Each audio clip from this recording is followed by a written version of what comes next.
ఇప్పుడు నేనే ఉన్నా, నేనేమో కొట్టే తెచ్చే పెట్టినట్టు ఉంటుంది నేను మాట్లాడేది, నేను పుట్టి పెరిగిందంతా తెలంగాణలో కాబట్టి. ఈ అన్న వచ్చి నాకు గోదావరి స్లాంగ్లో డైలాగ్ చెప్తా, అది మెలోడీ సాంగ్ లేకుంటుంది, నాదేమో ఫోక్ సాంగ్ లేకుంటుంది. అది నాకు మస్తు కష్టమయ్యేది రెండింటి బ్లెండ్ చేసుడు. ఇప్పుడు ఈ అన్న డైలాగ్ చెప్తాడు, ఏంది మన దాంట్లో అయితే మాటలు ఎట్లుంటాయి, ఇటు సైడ్ అయితే ఏమ్రా అల్లుడు ఎట్లున్నావు అని అంటే, అరే మంచిగా ఉన్నామా నువ్వు ఎట్లున్నావే అది.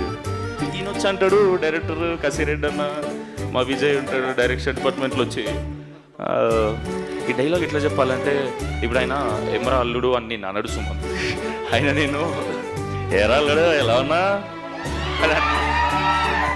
అప్పుడు నువ్వేం చెప్పాలంటే, కేక నువ్వేటమాయా జుట్టుకు మంచి రంగేస్తున్నట్టు ఇంట్లో అత్తయ్య లేదా అంటే, నాకు ఇది అచీవ్. ఇప్పుడు నేను చాలా ఫ్లోగా ఏదో చెప్పేస్తున్నా, డెఫినెట్లీ అక్కడ పుట్టి పెరిగినంత ఆర్గానిక్గా రాకపోవచ్చేమో, కానీ ఇది నాకు ఫ్లో అచీవ్ చేయడానికి వీళ్ళు చాలా కష్టపడ్డారు. ఎందుకంటే నాకు మస్తు కష్టమైంది అది నేర్చుకునేటప్పుడు, కానీ నాకు నేర్పించడం ఇంకా కష్టం వీళ్ళకి.